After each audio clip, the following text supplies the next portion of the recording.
నమస్కారం. సిక్కుల హృదయ స్పందన న్యూస్కి స్వాగతం. నేను మీ వెంకట్. ఈరోజు వార్తా విశేషాలు ఇలా ఉన్నాయి. ప్రపంచ ఆరోగ్య దినోత్సవం వేడుకలు జిల్లా వైద్య ఆరోగ్య శాఖ అధికారిని డాక్టర్ కె అనిత ఆధ్వర్యంలో మంగళవారం ఘనంగా నిర్వహించారు. విజ్ఞానానికి అండగా నిలుద్దాం, ఆరోగ్యం కోసం కలిసి పనిచేద్దాం నినాదంతో కార్యాలయం నుంచి 7 రోడ్ల కూడలి వరకు అవగాహన ర్యాలీ నిర్వహించారు. ఈ సందర్భంగా డిఎంఎన్హెచ్ఓ డాక్టర్ కె అనిత మాట్లాడుతూ ఆరోగ్యకర జీవనశైలి, వ్యాయామం, పౌష్టికాహారం, పరిశుభ్రత ద్వారా ఆరోగ్యవంతమైన జీవితం సాధ్యమని తెలిపారు. ఆరోగ్యమే నిజమైన సంపదని పేర్కొన్నారు. ఈ కార్యక్రమంలో DIO doctor Ramdas, deputy DMNHO doctor Mary Catherine, RBSK programme అధికారి doctor Sivaranjani, deputy demo K Erranna, deputy HEO S Vijayalakshmi, P Mohini, Ratnakumari, సిబ్బంది, ఏఎన్ఎంలు, ఆశా వర్కర్లు, రెడ్ క్రాస్ సభ్యులు చైతన్య, సత్యనారాయణ పాల్గొన్నారు. రాష్ట్రంలో అభివృద్ధి అన్ని ప్రాంతాలకు సమానంగా అందడమే నిజమైన ప్రజాస్వామ్యమని మాజీ మంత్రి ధర్మాన ప్రసాదరావు పేర్కొన్నారు.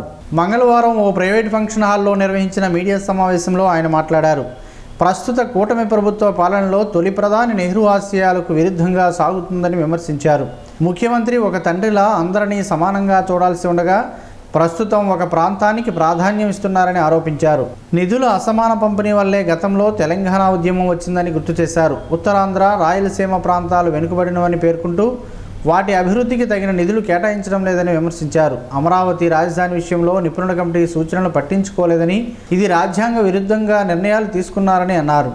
ఒకే ప్రాంతంపై భారీగా ఖర్చు చేస్తే ప్రాంతీయ అసమానతలు పెరిగే ప్రమాదం ఉందని హెచ్చరించారు.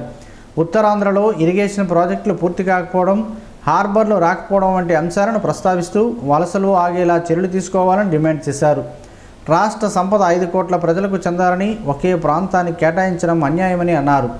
సమాన అభివృద్ధి దిశగా చర్యలు తీసుకోవాలని, తన నిర్ణయాలను పునరాలోచించుకోవాలని ముఖ్యమంత్రి చంద్రబాబు నాయుడిని ధర్మాన ప్రసాదరావు కోరారు.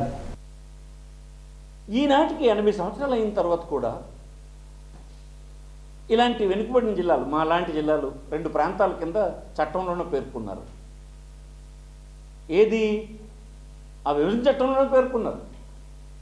నార్త్ కోస్టల్ అంతా వెనుకబడిన ప్రాంతం అని, అట్లాగే రాయలసీమ అంతా వెనుకబడిన ప్రాంతం అని. ఆ పేర్కొన్నటువంటి ప్రాంతాల్లో ప్రజల పరిస్థితులు ఎలా ఉన్నాయి? ఈవేళ పొట్టచేత పట్టుకొని వయసు వచ్చిన తర్వాత వెంటనే వాడు ఆ జిల్లా వదిలి వెళ్ళిపోతాడు. వాడికి ఇక్కడ ఉపాధి ఉండదు. కనీ పెంచి పెద్ద చేసిన తల్లిదండ్రులకు మళ్ళీ వాడు కనిపించడు. ఇక్కడ ఉన్నటువంటి వీళ్ళు మంచి త్రాగునీరు లేక, ఆసుపత్రి ఫెసిలిటీస్ లేక, సరైనటువంటి ఆహారం దొరక, పని దొరక్క చిందరవందరైనటువంటి కుటుంబాల జీవితాలు 85 సంవత్సరాల తర్వాత కూడా ఇదేనా మాకు? ఇలాంటి నేపథ్యంలో నువ్వు ముఖ్యమంత్రిగా వచ్చినటువంటి వాడు, నువ్వు సీనియర్, బాగా చాలా అనుభవం ఉన్నటువంటి వాడు, 2 చూసావు. నువ్వు కూడా ఒక వెనుకబడిన ప్రాంతం నుంచి వచ్చినటువంటి వాడు, చిత్తూరు జిల్లా నుంచి వచ్చావు. మీరు వచ్చారు, గౌరవనీయులైన చంద్రబాబు నాయుడు గారికే నేను చెప్తున్నాను, మీరు వచ్చారు. వచ్చి ఏం చేయాలి మీరు? విభజనతరుగా ఆనాడు జరిగినటువంటి పొరపాట్లు మళ్ళీ రాష్ట్రంలో జరగకుండా ఉండాలని కదా మీరు చేయాలి. మీరు చేస్తుంది ఏంటి ఇప్పుడు? ప్రజల రాజధాని అమరావతి అంటున్నాడు. నిజంగా అది ప్రజల రాజధాని? ఈవేళ రాష్ట్రంలో నేను చేరుకున్నటువంటి వెనుకబడిన ప్రాంతాలకు చెందిన ఏ కుటుంబానికైనా 1 ఎకరం భూమి ఉంది అక్కడ? ఒక వ్యవహారం అక్కడ ఉందా? ఇప్పుడు కాదు, రేపు వస్తుందా? 10 సంవత్సరాల తర్వాత వస్తుందా? 25 సంవత్సరాల తర్వాత వస్తుందా? ఎప్పటికీ ఈ వెనుకబడిన ప్రాంతాల వాళ్ళు అక్కడ కేవలం డబ్బులు చెల్లించి, ట్యాక్సులు చెల్లించి వెనక్కి వెళ్ళిపోవడమే తప్ప ఏముండదని మీకు మనవి చేస్తుంది. అందుకే మా లాంటి వాళ్ళం, మా తర్వాత వచ్చినటువంటి జనరేషన్స్కు, పౌరులకు మేము అన్యాయం చేయలేము. కనీసం గొంతెప్పి మాట్లాడలేమా? మీ పార్టీలో ఉన్నటువంటి ప్రతినిధులు ఇది విషయం తెలిసినా వారికి ఉండేటువంటి ఇబ్బందుల వలన మా రాజధాని అమరావతి అనే మాట్లాడుతుంది తప్ప హృదయపూర్వకంగా చెప్పమనండి. ఎందుకు ఈ ప్రాంతాలు ఎలా ఉండిపోయినాయంటే కారణం అదే కదా. 60 సంవత్సరాల్లో నిధులు ఎక్కడ ఎవరికి ఇవ్వలేకపోయినాము. ఇక్కడ ఇరిగేషన్ ప్రాజెక్ట్ 65 సంవత్సరాలైనా పూర్తి కాదు. ఇంత కోస్టల్ తీరం ఉన్న ఒక హార్బర్, ఒక ఫిషింగ్ హార్బర్ రాదు. తీరా పెట్టినటువంటి హార్బర్ కూడా దుకాణం ఎత్తేసి పట్టుకొని మీరు పోయినారు. చూడండి, ఇవన్నీ దేని ప్రభావం అని అంటే ఒక ప్రాంతంలో ఈ డబ్బంతా పెట్టడం వల్ల వచ్చినటువంటి సమస్య ఇది. కానీ సమానంగా అన్ని ప్రాంతాలకు రాష్ట్ర ప్రభుత్వానికి లభించినటువంటి నిధుల్ని ఖర్చు పెట్టేటువంటి పరిస్థితి వస్తే ఈ పనులన్నీ ఇప్పటి వరకు ఆగేవే. ఒక రాష్ట్ర ప్రభుత్వానికి ఈనాడు 3,30,000 కోట్లు ఆదాయం బడ్జెట్లో సమకూరితే మా దగ్గర 1,000 కోట్ల ప్రాజెక్టు సంవత్సరానికి పూర్తి కాదే. ఇది ధర్మమా అని అడుగుతున్నాను నేను. ప్రభుత్వాలు ఇలా చేయొచ్చా అని అడుగుతున్నాను. ప్రభుత్వం అంటే రాష్ట్ర ప్రభుత్వానికి పెద్ద అయినటువంటి వాడు ఇలా వ్యవహరించవచ్చా? మీరు చెప్తున్నది అబద్ధం కదా. ప్రతి చిన్న పనికి కూడా పాలిథిన్, ప్లాస్టిక్ వంటి వాటిని వాడటం వలన పర్యావరణానికి ఎంతో హాని జరుగుతుంది. పశు పక్షాదులకు ఇబ్బందులు కలగడమే కాకుండా మానవాళికి కూడా కొత్త రోగాలు వస్తున్నాయి. పర్యావరణానికి హాని చేసే పాలిథిన్ కవర్లను దూరం చేసే మహాయజ్ఞంలో ప్రతి ఒక్కరూ భాగస్వాములు అవ్వాలి. మానవాళికి పెను ప్రమాదంగా తన ఉనికిని చాటుకుంటున్న పాలిథిన్, ప్లాస్టిక్ వంటి ఉత్పత్తులు వాటి రూపాలను ఎప్పటికప్పుడు దర్శనమిస్తూనే ఉంది. అధికారులు, మేధావులు పాలిథిన్, ప్లాస్టిక్ ఉత్పత్తులు వాడొద్దని ఎన్ని రకాలుగా నిర్బంధనలు, ఆజ్ఞలు, ప్రచారాలు, అవగాహనలు కల్పించినప్పటికీ అవేవి పాలిథిన్ వాడకాన్ని ఆపే ప్రయత్నం చేయలేకపోతున్నాయి. ఈ ప్లాస్టిక్ ఉత్పత్తుల వల్ల మూగజీవాలు వాటిని తిని మృత్యువాత పడుతున్నాయి. ఒక్కోసారి వాడి పారేసిన పాలిథిన్ కవర్లతో పెను ప్రమాదం ఉందని ఎందరో చెబుతున్నప్పటికీ వాడేవారు వాడుతూనే ఉన్నారు, అమ్మేవారు అమ్ముతూనే ఉన్నారు. ఇలా ఏ ఒక్కరిలోనూ మార్పు కనిపించడం లేదు. ఏ ఒక్కరు అంటే వాడుతున్న వారి గురించి అంటున్న వ్యాఖ్యలు ఇవి. ఇప్పటికే చాలామంది పర్యావరణాన్ని రక్షించేందుకు ప్రయత్నాలు ముమ్మరం చేశారు. వారు వాడకుండా వాడొద్దంటూ చిత్తశుద్ధితో ప్రచారం చేస్తున్నారు. పాలిథిన్ కవర్లు వాడేవారిలో విద్యార్థికులు ఎక్కువగా ఉండడం బాధించే విషయం. ప్లాస్టిక్ భూతంతో ప్రమాదం ఉందని ఎంత చెబుతున్నప్పటికీ నిర్లక్ష్యపు పాలిథిన్, ప్లాస్టిక్ వాడకాన్ని వేయడం లేదు. వాడి పారేసిన పాలిథిన్కి బదులు గుడ్డ సంచులను వాడుకుంటే పర్యావరణానికి ఎంతో మేలు చేకూరుతుంది. ఇలా ఎన్నో మార్గాలున్నాయి. వాడకూడదనుకున్న వారికి ఎన్నో ఆలోచనలు వస్తుంటాయి. బజారుకు వెళ్ళినప్పుడు ఓ గుడ్డ సంచితో వెళితే పాలిథిన్ కవర్ అవసరం రాదు. వాటి జోలికి వెళ్లాల్సిన పని కూడా లేదు. వాడకం అనేది అందరూ మానేయాలి. కానీ ఒక్కొక్కరి నుంచి ఈ ప్రయత్నం ఆరంభం కావాలి. మాంసం దుకాణానికి వెళ్ళినప్పుడు, టిఫిన్ కొట్టుకు వెళ్ళినప్పుడు చేదస్తం అనుకోకుండా ఓ స్టీల్ బాక్స్ను పట్టుకుని వెళితే చాలా సమస్యలకు పరిష్కారం దొరికినట్టే. ప్రభుత్వాలు ఎన్ని చెప్పినా ఆలకించుకుంటే భారీ మూల్యం మనమే చెల్లించుకోవాలి. ప్రభుత్వం అంటే ఎవరో కాదు, మనమే ప్రభుత్వం అన్న ఆలోచన ప్రతి ఒక్కరిలో రావాలి. చెరువులో పాలిథిన్, నదుల్లో, సముద్రాల్లో కూడా ప్లాస్టిక్ భూతం తన హవాను కొనసాగిస్తుంటే ఎంతో మేధావి అనుకుంటున్న మానవుడు ప్లాస్టిక్ వాడకాన్ని ఆపలేని బానిసగా తయారయ్యాడు. ఈ బానిస వలన సమస్త జీవరాశులకు కూడా ఇబ్బందులు కలగక మానవు. అందుకే ఆలోచన చేయగలిగిన మనిషి ఒక్కసారి ఆలోచన చేసి ఈ ప్లాస్టిక్ కవర్ల వాడకాన్ని ఆపేద్దామంటూ ప్రతినబూనుదాం. ఎక్కడో తయారైతే ఇక్కడికి వస్తున్నాయి. మనం వాడడం మానిస్తే తయారీ దానంతట అదే ఆగిపోతుంది. మనకు కావలసిన ప్రకృతికి అనుకూలమైన విధానాలను పారిశ్రామికవేత్తలు, మేధావులు తయారు చేయడం ఆరంభిస్తారు. మనం చేయాల్సిందల్లా ఈ ప్లాస్టిక్ భూతాన్ని తరిమి కొట్టేలా ఓ చిన్న ప్రయత్నంతో పాటు ప్రచారం రెండూ చేస్తూ బాధ్యతగా ముందుకు మనమే మానేద్దామని ప్రతిజ్ఞ చేయాల్సిన అత్యవసరం ఇప్పుడు అందరి ముందు ఉంది. జిల్లాలో సుమారు 1,00,000 మెట్రిక్ టన్నుల మొక్కజొన్న పంట అమ్మకానికి సిద్ధంగా ఉన్నప్పటికీ మద్దతు ధరతో కొనుగోలు కేంద్రాలు లేక రైతులు నష్టపోతున్నారని ఆంధ్రప్రదేశ్ రైతు సంఘం జిల్లా కార్యదర్శి బుడితి అప్పలనాయుడు తెలిపారు. పాలకొండలో నిర్వహించిన ఈ సమావేశంలో ఆయన మాట్లాడారు. దళారులు, వ్యాపారులు సిండికేట్గా మారి క్వింటాకు సుమారు 700 రూపాయలకు తక్కువ ధర కొనుగోలు చేస్తూ రైతులను దోపిడీ చేస్తున్నారని ఆవేదన వ్యక్తం చేశారు. ప్రభుత్వం తక్షణమే స్పందించి ధరల స్థిరీకరణ నిధి ద్వారా పంటను కొనుగోలు చేయాలని డిమాండ్ చేశారు. జిల్లా కలెక్టర్ల ద్వారా ఆర్ఎస్కే పరిధిలో రైతుల నుంచి నేరుగా కొనుగోలు జరిగేలా చర్యలు తీసుకోవాలని కోరారు. వర్షాలు ప్రారంభమవుతున్న నేపథ్యంలో పంట నిల్వల సమస్యలు ఎదురవుతున్నాయని రైతులను ఆదుకోవాలని విజ్ఞప్తి చేశారు. ఈ కార్యక్రమంలో కౌలు రైతుల సంఘం జిల్లా అధ్యక్షుడు కిమిడి రామ్మూర్తి నాయుడు, పారినాయుడు తదితరులు పాల్గొన్నారు. Community paramedicals and primary health care providers welfare association ఆధ్వర్యంలో వరల్డ్ హెల్త్ డే సందర్భంగా పాత శ్రీకాకుళంలోని కలెక్టర్ బంగ్లా సమీపంలోని శ్రీదేవి భూదేవి సమేత కళ్యాణ వెంకటేశ్వర స్వామి ఆలయ ప్రాంగణంలో ఉచిత వైద్య శిబిరం నిర్వహించారు. శిబిరంలో సుమారు 100 మంది రోగులకు షుగర్, బీపీ తదితర పరీక్షలు నిర్వహించి ఉచితంగా మందులు అందజేశారు. ముఖ్య అతిథిగా పాల్గొన్న ఆలయ కార్యదర్శి బెహరా నాగేశ్వరరావు గ్రామీణ పట్టణ స్థాయిలో పీఎంపీ సేవలు ప్రశంసనీయమని కొనియాడారు. ఈ సందర్భంగా జిల్లా అధ్యక్షుడు వండాన సింహన్న, కార్యదర్శి నక్క లక్ష్మీనారాయణ, ట్రెజరర్ కె జనార్దన్ రావును ఆలయ నిర్వాహకులు సన్మానించారు. ఈ కార్యక్రమంలో చిన్నాల రాములు, జి గిరిబాబు, డి వాసు, ఎం లవడు, నాగేశ్వరరావు, తారకేశ్వరరావు, జి రాము, ఎస్ రమణమూర్తి తదితరులు పాల్గొన్నారు. నడక ఆరోగ్యానికి మహాసాధనం. ఇదే మాటను వైద్యులు, మన పెద్దలు ఎప్పుడో తెలిపారు. మారుతున్న ఆధునిక పరిస్థితుల దృష్ట్యా మనుషులకు శారీరక వ్యాయామం తగ్గడం వలన పలు రోగాల బారిన పడుతున్నారు. ఆరోగ్యానికి నడక అవసరమని తెలిపే ప్రత్యేక కథనం ఈరోజు స్పందన న్యూస్లో చూడండి. ఈ సృష్టిలో జీవిస్తున్న ప్రతి ప్రాణికి శారీరక వ్యాయామం తప్పనిసరి అని ప్రకృతి నియమం చెబుతుంది. మనిషి తప్ప ప్రతి జీవి తన ఆహారం కోసం శారీరక శ్రమ పడుతుంది. పుట్టినప్పటి నుండి మరణించేంత వరకు ఆరోగ్యంగా ఉంటూ అప్పుడప్పుడు చిన్న సమస్యలు వచ్చినా శరీరమే వాటిని నయం చేస్తూ సహజంగానే మరణించేవారు. మనిషి మాత్రం ఇప్పుడున్న సుఖాలను మించి సుఖాలను పొందే మార్గాలను అన్వేషించే మార్గంలో తనను తాను కోల్పోతున్నాడు. ఆధునిక జీవితంలో వ్యాయామం లేకపోవడం వలనే పలు రోగాలకు ఈ శరీరం వేదిక అవుతుంది. దాని పరిణామ క్రమంలో మరణాలు సంభవిస్తున్నాయి. చిన్న వయసులోనే గుండెపోటు, ఊబకాయం ఇలాంటివి ఎన్నో రోగాలు తెలియని ఎన్నో ఉన్నాయి. పూర్వం రోజుల్లో మన తాత ముత్తాతలు కాలంలో వారంతా ఆరోగ్యంగానే ఉండేవారు. ఏ పనికైనా నడిచే వెళ్ళేవారు, కష్టించి పని చేసేవారు. శుభ్రంగా వాగుల్లో దొరికే నీరునైనా చక్కగా కడుపు నిండే తాగేవారు. రాత్రి సరైన వేళకు నిద్రించేవారు. మరలా ఉదయాన వేకువజామునే నిద్రలేచి వారి పనుల్లో నిమగ్నం అయ్యేవారు. బంధుమిత్రులతో కూడా కాలక్షేపం చేసేవారు. అంతకన్నా ముందు దైవ కార్యక్రమాలు అలాగే దాన ధర్మాలు కూడా చేసేవారు. ఇప్పుడు అవన్నీ ఉన్నాయో లేవో మనకు మనం ప్రశ్నించుకోవాల్సిందే. రోజులో సహజంగా జరిగే నడకను ఇప్పుడు వాకింగ్ ఆంగ్ల భాషలో అంటూ ఉదయాన సాయంత్రం పూటల్లో కొందరు చేస్తున్నారు.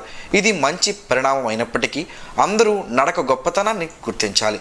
ప్రతి ఒక్కరూ నడకను ఎంచుకొని ఆరోగ్యాన్ని పొందాలి. ఆరోగ్య ఆంధ్రప్రదేశ్ దిశగా ప్రతి ఒక్కరూ కృషి చేయాల్సిన అవసరం ఉంది. ముఖ్యంగా ప్రభుత్వాలు ఎన్ని చేసినా ప్రజల నుంచి స్పందన రావాలి. అందులో భాగంగా ప్రజాప్రతినిధులు, స్వచ్ఛంద సంస్థలు కూడా నడక ప్రాముఖ్యతను వివరించడంతో పాటు నడక పోటీలను నిర్వహించడం, వారికి బహుమతులు ప్రదానం చేయడం, వీటికి నిధుల కోసం ప్రభుత్వాన్ని కోరడం వంటి పనులు చేయవచ్చు. మరీ ముఖ్యంగా అనారోగ్యం బారిన పడిన వారికి మందుల రూపంలో ప్రభుత్వాలు వ్యక్తిగతంగా ఎంతో ఖర్చు చేస్తున్నాం. అలాంటి ఖర్చులను నివారించేందుకు ముందుగా ఆరోగ్యాన్ని కాపాడుకోవడంతో నిధులు కొంతమేర తగ్గుతాయి. ఇలాంటి నిర్ణయాన్ని ఆంధ్రప్రదేశ్ ప్రభుత్వం ఇటీవల తీసుకున్నట్లు సంబంధిత శాఖ అధికారులు వెల్లడించారు. వాకింగ్ ట్రాక్లను ఏర్పాటు చేయనున్నట్లు చెప్పారు. వీటి వలన పౌరులకు ఆరోగ్యం ప్రాప్తిస్తుంది, అనారోగ్య సమస్యలు రావని, ఏటా మందుల కోసం ₹1,00,00,000 ప్రభుత్వం ఖర్చు చేస్తుందని గణాంకాల ద్వారా తెలుస్తుంది. అయితే మానవులు ఆరోగ్యానికి ప్రత్యేక శ్రద్ధ వహించి ముందస్తు చర్యలకు ఉపక్రమించాలి. మన ఆరోగ్యం కోసం పరితపిస్తున్నట్లే భూమి ఆరోగ్యానికి కూడా కృషి చేయాల్సిన అవసరం అందరిపైన ఉంది. పాలిథిన్, సింగిల్ యూజ్ ప్లాస్టిక్ను వాడకుండా ఎవరికి వారే నిషేధించుకోవడంతో పాటు మొక్కలను విరివిగా పెంచుతూ వాటిని సంరక్షించుకోవడం చేస్తే మరో 5 ఏళ్లలో అద్భుతమైన ఆంధ్రప్రదేశ్గా మనం చూడవచ్చు. కొండపేట లిఫ్ట్ ఇరిగేషన్ మరమ్మతులు చేస్తామని ఎన్నికల్లో ఇచ్చిన హామీని ఎప్పుడు అమలు చేస్తారో చెప్పాలని వ్యవసాయ శాఖ మంత్రి అచ్చెన్నాయుడిని సిపిఎం జిల్లా కార్యదర్శి డి గోవిందరావు, సిఐటియు జిల్లా కార్యదర్శి హనుమంతు ఈశ్వరరావు ప్రశ్నించారు. కోటబొమ్మలి మండలం జగన్నాథపురంలో జరిగిన సమావేశంలో వారు మాట్లాడుతూ లిఫ్ట్ పరిధిలోని 22 గ్రామాల్లో 2,500 ఎకరాలకు 6 సంవత్సరాలుగా నీరు అందక రైతులు తీవ్ర నష్టాలు ఎదుర్కొంటున్నారని తెలిపారు. నీరు లేక పంటలు పండక రైతులు కూలీలు వలసలు వెళ్తున్నారని ఆవేదన వ్యక్తం చేశారు. 2019లో ప్రారంభమైన లిఫ్ట్ ఇరిగేషన్ 2020కే పనికి రాకపోవడం ప్రభుత్వ నిర్లక్ష్యమేనని ఆరోపించారు. వెంటనే నిధులు కేటాయించి టెండర్లు పిలవాలని, లేకపోతే ప్రజలతో కలిసి ఉద్యమాలు ఉధృతం చేస్తామని హెచ్చరించారు. ఈ సమావేశంలో జల సాధన కమిటీ నాయకులు సనపల నారాయణరావు, గుంట అప్పన్న, సింగూరు నరసింహులు, గజపతి, గుంట రూపావతి, పద్మావతి, సింగూరు చిట్టమ్మ, రోహిణి, రవణమ్మ తదితరులు పాల్గొన్నారు. స్టార్ వాకర్స్ క్లబ్ సావుకారి అన్నపూర్ణమ్మ చారిటబుల్ ట్రస్ట్ ఆధ్వర్యంలో ప్రభుత్వ డిగ్రీ కళాశాలలో ప్రపంచ ఆరోగ్య దినోత్సవం నిర్వహించారు. ముఖ్య అతిథిగా హాజరైన మున్సిపల్ కమిషనర్ హనుమంతు కూర్మారావు ఆరోగ్యంపై అవగాహన అవసరమని, నగర అభివృద్ధికి అందరూ సహకరించాలని కోరారు. Principal doctor Y Polinaidu social media ద్వారా ఆరోగ్య అవగాహన పెంచాలని సూచించారు. Walkers international coordinator Seshav Joginaidu సంస్థ సేవలను వివరించారు. ఈ సందర్భంగా doctor Hanumanthu Anil, doctor Korla Vidyasagar, doctor Kona Polinaidu, doctor Srinivasarao dental, doctor Dannana Praveen, doctor Killari హరినాయుడులను నిర్వాహకులు ఘనంగా సత్కరించారు. అలాగే సీనియర్ వాకర్స్కు వైద్య పరీక్షలు నిర్వహించారు. ఈ కార్యక్రమంలో గేదెల ఇంద్రప్రసాద్, గోలి ఉమామహేశ్వరరావు, గేదెల లక్ష్మి, సావుకారి నాగేశ్వరరావు, గద్దిబోయిన కృష్ణారావు, రాడా కైలాసరావు, వావిలపల్లి జగన్నాథ నాయుడు, ఈశ్వరరావు తదితరులు పాల్గొన్నారు. కాంట్రాక్ట్ అవుట్సోర్సింగ్ ఉద్యోగులను పర్మనెంట్ చేయాలని హైకోర్టు ఇచ్చిన తీర్పును స్వాగతిస్తూ ఏఐటీయూసీ జిల్లా ప్రధాన కార్యదర్శి టి తిరుపతిరావు హర్షం వ్యక్తం చేశారు. క్రాంతి భవన్లో జరిగిన మీడియా సమావేశంలో ఆయన మాట్లాడుతూ తాత్కాలిక ఉద్యోగులతో తక్కువ వేతనాలకు పనిచేయించడం శ్రమదోపిడీ అని విమర్శించారు. మున్సిపల్, తెలుగు గంగా తదితర శాఖలో పనిచేస్తున్న ఉద్యోగులను వెంటనే పర్మనెంట్ చేయాలని డిమాండ్ చేశారు. రాష్ట్రంలో లక్షలాది అవుట్సోర్సింగ్, ఎన్ఎంఆర్, డైలీ వేజ్ ఉద్యోగులకు న్యాయం చేయాలని కోరారు. పర్మనెంట్ చేసే వరకు రెగ్యులర్ ఉద్యోగులతో సమాన వేతనాలు, సౌకర్యాలు కల్పించాలని అన్నారు. ఆశా, అంగన్వాడీ, మధ్యాహ్న భోజన కార్మికులు, వెలుగు, విఓఏలు, మెప్మా, ఆర్పీలు, కమ్యూనిటీ హెల్త్ వర్కర్లను కూడా రెగ్యులర్ చేయాలని డిమాండ్ చేశారు. ఈ సమావేశంలో ఆర్టీసీ అవుట్సోర్సింగ్ యూనియన్ రాష్ట్ర అధ్యక్షుడు టి ముత్యాలరావు, మున్సిపల్ యూనియన్ రాష్ట్ర సహాయ కార్యదర్శి కె అప్పలరాజు పాల్గొన్నారు. జిల్లాలో భూగర్భ జల మట్టాలను పెంచే లక్ష్యంతో చేపట్టిన జలధార, జలహారతి పనులకు 100 రోజుల్లోగా పూర్తి చేయాలని జాయింట్ కలెక్టర్ ఫర్మాన్ అహ్మద్ ఖాన్ అధికారులను ఆదేశించారు. సీఎం నారా చంద్రబాబు నాయుడు నిర్వహించిన వీడియో కాన్ఫరెన్స్ అనంతరం జిల్లా అధికారులతో సమీక్ష నిర్వహించారు.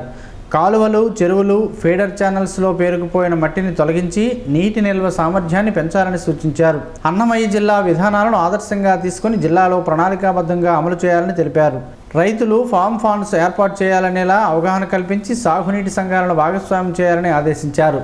ఈ సమావేశంలో irrigation SC Ponnada Sudhakar Rao, Vamsadhari SC G Ramachandrarao, DWMA PD Lavaraju తదితర అధికారులు పాల్గొన్నారు. ప్రజా ఫిర్యాదులను చట్ట పరిమితుల్లో సమగ్రంగా విచారించి బాధితులకు న్యాయం చేయాలని జిల్లా ఎస్పీ కేవి మహేశ్వరరెడ్డి పోలీసు అధికారులను ఆదేశించారు. జిల్లా పోలీస్ కార్యాలయంలో నిర్వహించిన ఫిర్యాదుల స్వీకరణ కార్యక్రమంలో 61 మంది నుంచి అర్జీలను స్వీకరించారు. ఫిర్యాదుదారులతో ప్రత్యక్షంగా మాట్లాడి సమస్యలను తెలుసుకున్న ఎస్పీ వాటిని వేగంగా పరిష్కరిస్తామని భరోసా కల్పించారు. జూమ్ ద్వారా సంబంధిత అధికారులకు వివరాలను తెలియజేసి తక్షణ చర్యలు తీసుకోవాలని సూచించారు.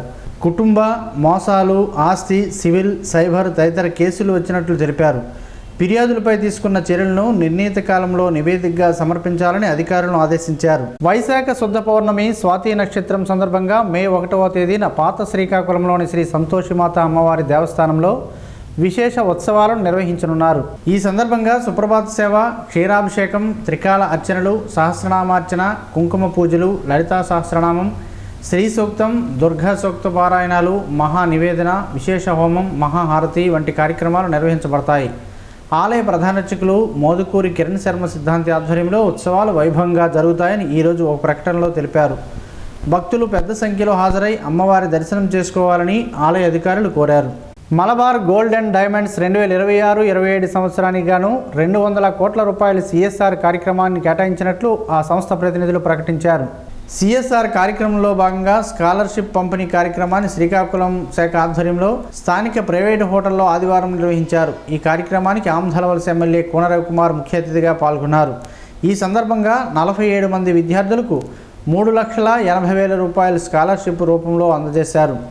ఈ సందర్భంగా ఎమ్మెల్యే మాట్లాడుతూ సిఎస్ఆర్ నిధులు పంపిణీ కార్యక్రమంలో భాగంగా విద్యార్థులను ప్రోత్సహించడం అభినందనీయమని అన్నారు. విద్యార్థులు ఈ కార్యక్రమాన్ని సద్వినియోగం చేసుకుని జీవితంలో ఉన్నతంగా రాణించాలని, సమాజానికి తోడ్పాటును అందించాలని హితవు పలికారు. 2025-26 ఆర్థిక సంవత్సరంలో 33,000 మంది బాలబాలికలకు స్కాలర్షిప్లను అందించడానికి 30 కోట్ల రూపాయలు కేటాయించినట్లు మలబార్ గోల్డ్ శ్రీకాకుళం శాఖ ప్రతినిధులు తెలిపారు.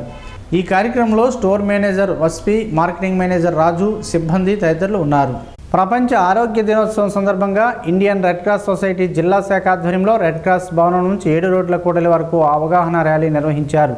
మున్సిపల్ కమిషనర్ హనుమంతు కోర్మారావు ర్యాలీని ప్రారంభించారు. ఈ సందర్భంగా ఆయన మాట్లాడుతూ ఆరోగ్యంగా ఉండాలంటే వ్యక్తిగత, సామాజిక పరిశుభ్రత అవసరమని, జీవనశైలిలో మార్పులతో ఆరోగ్యం మెరుగుపరుచుకోవచ్చని ఆయన తెలిపారు.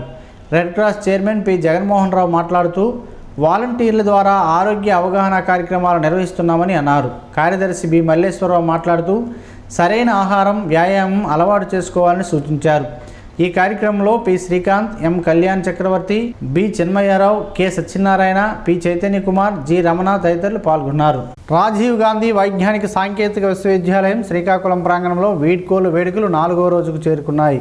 కంప్యూటర్ శాస్త్ర విభాగం ఆధ్వర్యంలో నిర్వహించిన కార్యక్రమంలో సంచాలకులు ఆచార్య సండ్ర అమరేంద్ర కుమార్ పాల్గొన్నారు.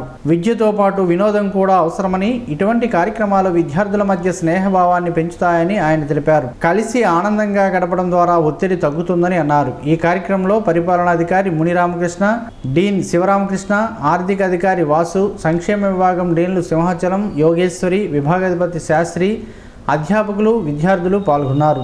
రాజీవ్ గాంధీ వైజ్ఞానిక సాంకేతిక విశ్వవిద్యాలయం ఎచ్చెర్లలో నూతనంగా ఏర్పాటు చేసిన స్టేషనరీ జిరాక్స్ కేంద్రాన్ని డైరెక్టర్ ప్రొఫెసర్ సండ్ర అమరేంద్ర కుమార్ మంగళవారం లాంఛనంగా ప్రారంభించారు. ఈ సందర్భంగా ఆయన మాట్లాడుతూ విద్యార్థులు సిబ్బందికి ఎంతో ఉపయోగకరమని అందరూ వినియోగించుకోవాలని సూచించారు.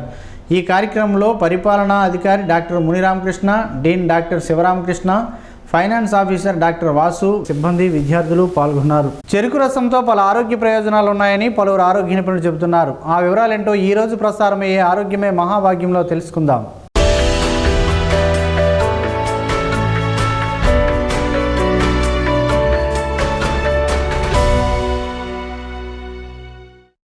చాలామంది చెరుకు రసం తాగడానికి ఇష్టపడుతూ ఉంటారు. అలాగే చెరుకు రసం కూడా విరివిగా దొరుకుతూనే ఉంటుంది. రుచిలోనే కాకుండా పోషక విలువల విషయంలో కూడా చెరుకు రసం చాలా మంచిది. దీన్ని తీసుకోవడం వల్ల కలిగే ఉపయోగాల గురించి తెలుసుకునే ప్రయత్నం చేద్దాం. బాగా అలసటగా ఉన్నప్పుడు కానీ లేదంటే దాహం వేసినప్పుడు కానీ చెరుకు రసం తాగితే తక్షణ శక్తి లభిస్తుంది. ఆరోగ్యానికి కూడా ఇది చాలా మంచిది. ఇది ఒక డయారిటిక్ లాగా పనిచేస్తుంది. చెరుకు రసం తీసుకోవడం వల్ల మూత్రపిండాలు సరిగ్గా పనిచేస్తాయి. చెరుకు రసం తాగడం వల్ల కాలేయం పనితీరు కూడా మెరుగుపడుతుంది. చెరుకులో ఫైబర్ ఎక్కువగా ఉండటం వలన జీర్ణక్రియ ప్రక్రియను వేగవంతం చేస్తుంది. తద్వారా మలబద్ధకాన్ని కూడా దూరం చేస్తుంది. చెరుకు రసం తాగడం వలన సంతానోత్పత్తి కలిగే అవకాశాలు కూడా ఎక్కువగా ఉంటాయి. అంతేకాదు స్పెర్మ్ నాణ్యతను కూడా ఇది మెరుగుపరుస్తుంది. బాలింతలు ఈ చెరుకు రసం తాగడం వలన వాళ్ళలో పాల ఉత్పత్తి అధికంగా అవుతుంది. చెరుకు రసం కేవలం ఆరోగ్యానికి మాత్రమే కాకుండా అతివల అందానికి కూడా బాగా పనిచేస్తుంది. చెరుకు రసం క్రమం తప్పకుండా తీసుకోవడం వల్ల చర్మం మేలైన నిగారింపుతో మెరిసిపోతుంది. అలానే చర్మం మృదువుగా ఉంటుంది. చెరుకు రసం తాగడం వలన ముఖంపై ఏర్పడే మొటిమలు కూడా తగ్గిపోతాయి. చెరుకు రసం తాగడం వలన ఎన్నో ఉపయోగాలు ఉన్నాయి. మరి మీకు వీలు కలిగినప్పుడల్లా చెరుకు రసం తాగండి అంటూ ఆరోగ్య నిపుణులు సూచిస్తున్నారు.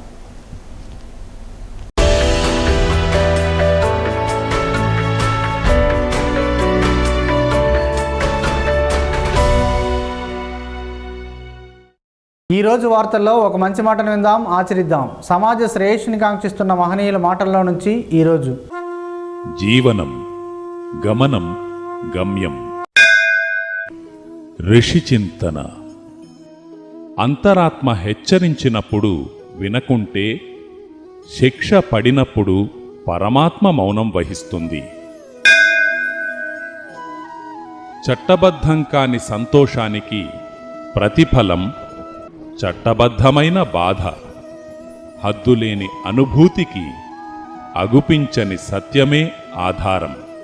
ఓం శ్రీ గాయత్ర్యై నమః. స్పందన న్యూస్ ఇప్పుడు యూట్యూబ్లో అందుబాటులో ఉంచడమైనది. ఎస్డివి స్పేస్ స్పందన అని టైప్ చేసి ప్రేక్షకులు తమకు అనుకూలమైన సమయంలో న్యూస్ని వీక్షించగలరు. ఈ వార్తలు ఇంతటితో సమాప్తం. మళ్ళా ప్రసారమయ్యే స్పందన న్యూస్లో కలుద్దాం. అంతవరకు సెలవు. నమస్కారం. మీ మాటే మా బాట.